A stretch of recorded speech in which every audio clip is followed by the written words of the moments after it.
मैं इससे पहले और भी वीडियो सारी डाल दूंगी, ठीक है। तो आज हम पढ़ेंगे शासन के अंदर क्या संवैधानिक निकाय और गैर संवैधानिक निकाय। संवैधानिक निकाय ऐसी कौन सी संस्थाएं हैं जो संविधान के अनुसार उसके अनुच्छेद के अनुसार गठित हुई है, और ऐसी कौन सी संस्थाएं हैं जो संविधान के अंदर तो उल्लेखित नहीं है, उसके अनुच्छेद के अंदर उल्लेखित नहीं है, फिर भी गठित है, फिर भी चल रही हैं। इनके बारे में जानेंगे। एग्जाम में यहाँ से कई बार क्वेश्चन आ जाता है, ठीक है। डन। तो सबसे पहले आ जाते हैं हम अपने संवैधानिक निकाय पर, ठीक है। सबसे पहले संवैधानिक निकाय पर आते हैं। संवैधानिक निकाय कौन कौन से होते हैं। तो सबसे पहले संवैधानिक निकाय की जो लिस्ट है बेटा, इसको आप बना लो कॉपी पर, ठीक है। इट्स वेरी इंपॉर्टेंट, बहुत बहुत बहुत इंपॉर्टेंट है। जो संविधान के अनुसार, संविधान के अनुच्छेद के अनुसार गठित हुए हैं वो निकाय, वो संस्थाएं, ये सब है। जैसे पढ़ते हैं। सबसे पहले संवैधानिक निकाय में आता है भारत निर्वाचन आयोग, यानी कि इलेक्शन कमीशन ऑफ इंडिया, ठीक है। भारत का निर्वाचन आयोग। अब इस निर्वाचन आयोग में क्या है, ये क्या करता है भाई, इसका जिम्मेदारी क्या है कि इलेक्शन की सारी जिम्मेदारी इसकी है। चुनाव चिन्ह कैसा किसको देना है, रजिस्ट्रेशन कैसे करना है, जितनी भी सारी इलेक्शन की, निर्वाचन की, चुनाव की जिम्मेदारी है वो चुनाव आयोग यानी कि निर्वाचन आयोग है, ठीक है। राज्य निर्वाचन आयुक्त को हटाने पर विवाद है कई बार। दो प्रकार के निर्वाचन आयोग होते हैं, राज्य, राष्ट्रीय, केंद्रीय। तो राज्य में राज्य आयुक्त होता है और केंद्रीय में केंद्र आयुक्त होता है। और अच्छा, दोनों में प्रॉब्लम ये क्या है, यहाँ पे ना जो महान्यायाधीश होते हैं, मतलब चीफ जस्टिस होते हैं, वो इनको पदोन्नति करते हैं, यानी कि इनको बिठाते हैं पद पर, लाइक आश्वासन दिलाते हैं। निर्वाचन आयोग का निर्णय क्या है, विशेष इन डेप्थ वित्त आयोग, यानी कि निर्वाचन आयोग के निर्णय किस प्रकार से होते हैं, किसके दम पर होते हैं। तो ये बिल्कुल स्वायत्त संस्था है, बिल्कुल फ्री है, मतलब फ्रीडम, इसको फ्रीडम है। ऐसा नहीं है कि केंद्र या राज्य कोई सी सरकार अपने ऊपर इसका फैसले को लेगी या फैसले इसके करवाएगी, ऐसा नहीं है। ये भी कार्य न्यायपालिका की तरह बिल्कुल फ्रीडम है, इसको अपनी फ्रीडम है कि ये आराम से मत गणना करे। जैसे अब इलेक्शन होंगे तो इलेक्शन की गणना कौन करेगा, गणना मतलब काउंटिंग कौन करेगा, इलेक्शन कमीशन ऑफ इंडिया करेगा, ठीक है। इसके अलावा आता है विशेष डेप्थ वित्त आयोग। वित्त आयोग क्या काम करता है बेटा, बजट को पारित करना, है ना, बजट देखना, देश की अर्थव्यवस्था देखना, है ना, ये सब होता है वित्त आयोग का काम। वित्त आयोग से संबंधित महत्वपूर्ण पक्ष ये पढ़ेंगे। एनसीबी संवैधानिक दर्जा वित्त आयोग को। एंड उसके बाद राष्ट्रीय अनुसूचित जनजाति, आपने ये याद करना है। अब मैं इसके नीचे ना आपको साइन लगा देती हूँ कि कौन कौन सा आयोग है ना। देखो, सबसे पहले आ जाएगा आपका भारत का निर्वाचन आयोग, ठीक है, ये याद रखना है। वित्त आयोग है, फिर फिर राष्ट्रीय अनुसूचित जनजाति आयोग, वेरी वेरी इंपॉर्टेंट। नियंत्रण महालेखा परीक्षक, जो मतलब उसके कैट केज के होते हैं ये लोग, ठीक है, पढ़ाएंगे इसके बारे में भी।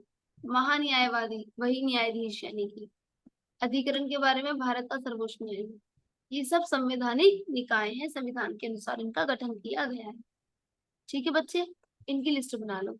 जो ब्लू पेन से, मतलब ब्लू पेन से अंडरलाइन है ना, उसको संवैधानिक निकाय लिखो ऊपर और उसको लिख लो, ठीक है। चाहे स्क्रीनशॉट ले लो इसका, ठीक है। बेटर होगा कि आप इसकी लिस्ट बना लें।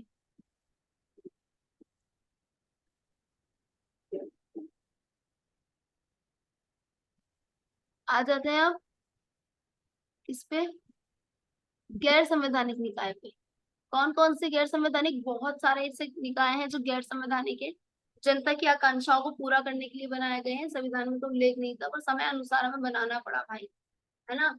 जैसे वैज्ञानिक औद्योगिक अनुसंधान परिषद और राष्ट्रीय अन्वेषण अभिकरण, यानी कि नेशनल इन्वेस्टिगेशन एजेंसी, जिसमें ईडी वगैरह का काम आता है ना। भ्रष्टाचार को देखते हुए हमें बनानी पड़ी ना ये संस्था।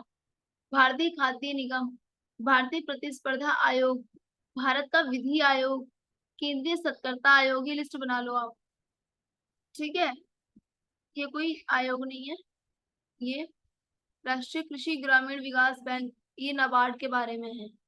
इसके बारे में है, नाबार्ड के बारे में, राष्ट्रीय कृषि और ग्रामीण विकास बैंक, नाबार्ड। बहुत इंपॉर्टेंट है, जिसकी हमने स्थापना क्यों की थी बेटा, कि जो हमारे कृषक हैं, लाइक किसान हैं, उनको हम ऋण उपलब्धि करा सके बेचारे, क्योंकि वो साहूकार से लेते हैं, है ना, ऋण वगैरह, मतलब उधार लेते हैं साहूकार से, और क्या होता है फिर, बेचारे चुका नहीं पाते, एंड देन वो आत्महत्या करके मर जाते हैं। राष्ट्रीय मानव अधिकार आयोग, अनुसंधान विकास संगठन, लोकपाल लोकायुक्त, है ना, अंतरराष्ट्रीय अनुसंधान संगठन। वेरी इंपॉर्टेंट क्वेश्चन आता है, नीति आयोग संवैधानिक निकाय है या गैर संवैधानिक निकाय, तो आप बताएंगे गैर संवैधानिक निकाय है। नीति आयोग कब बनाया था, 2015 में नरेंद्र मोदी जी की अध्यक्षता में बनाया गया था। किसकी जगह पे बनाया कुछ नहीं गया, बस योजना आयोग है ना, उसकी जगह पे इसको हटाकर नीति आयोग कर दिया गया था। और योजना आयोग कब बनाया गया था, 1950 में बनाया गया। ठीक है, किसकी अध्यक्षता में, नेहरू जी की अध्यक्षता में। ठीक है, 1950 में नेहरू जी की अध्यक्षता में बनाया गया था क्या, योजना आयोग। उसकी जगह पे 2015 में इन्होंने, क्या बोलते हैं इनका, मोदी जी ने इसका नाम चेंज कर दिया, भारतीय खाद्य निगम, राष्ट्रीय हरित प्राधिकरण, केंद्रीय अन्वेषण ब्यूरो, भारतीय रिजर्व बैंक भी। अच्छा, ये क्वेश्चन भी आ सकता है, इसके बारे में जरूर लिखें कि भारतीय रिजर्व बैंक संवैधानिक निकाय है या गैर संवैधानिक निकाय, तो गैर संवैधानिक निकाय है। ठीक है, सेंट्रल जो अथॉरिटी और भारतीय भूमि पतन अधिकरण, ये सब क्या है बेटा, गैर संवैधानिक निकाय है। क्या है ये, गैर संवैधानिक निकाय है। ठीक है, इन सब की लिस्ट बना के आपने याद करना है, क्योंकि यहाँ पे याद करने का काम है। ठीक है बाबू, आगे बढ़ते हैं।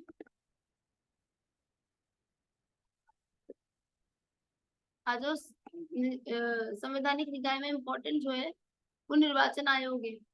भारतीय संविधान के भाग 12 में, अब लिखो निर्वाचन आयोग नंबर 1, पहले ऊपर डालो संवैधानिक निकाय, फिर लिखो निर्वाचन आयोग नंबर 1। ठीक है, नंबर 1 पे आएगा आपका निर्वाचन आयोग। फिर आपने जो याद करने योग्य चीज है वो सिर्फ ये लिखना है कि संविधान का भाग 15 में से संबंधित है, चुनावों से संबंधित है। ठीक है, किससे संबंधित है, चुनावों से संबंधित है। भाग 15 में आयोग की स्थापना की बात की गई है। स्थापना कब हुई थी ये भी लिख लो, 25 जनवरी 1950 में स्थापना हुई थी। और ये लिखो संविधान के अनुच्छेद 324 से लेके 329 तक। पहला लिखना है संविधान के भाग 5 में, दूसरा लिखना है स्थापना चुनाव से संबंधित के लिए, चुनाव संचालन के लिए आयोग की स्थापना हुई। तीसरा, स्थापना 1950 में हुई। चौथा, संविधान का अनुच्छेद 324 से 329, 324 से लेकर 329 तक लिखा गया है। ठीक है, निर्वाचन आयोग का यहीं से क्वेश्चन करूंगी, इससे ज्यादा कोई क्वेश्चन नहीं करूंगी। ठीक है, डन। अब आते हैं संविधान में चुनाव संबंधित बात जो की गई है उसे आप छोड़ो, ये इससे संबंधित नहीं है। ठीक है, वित्त आयोग,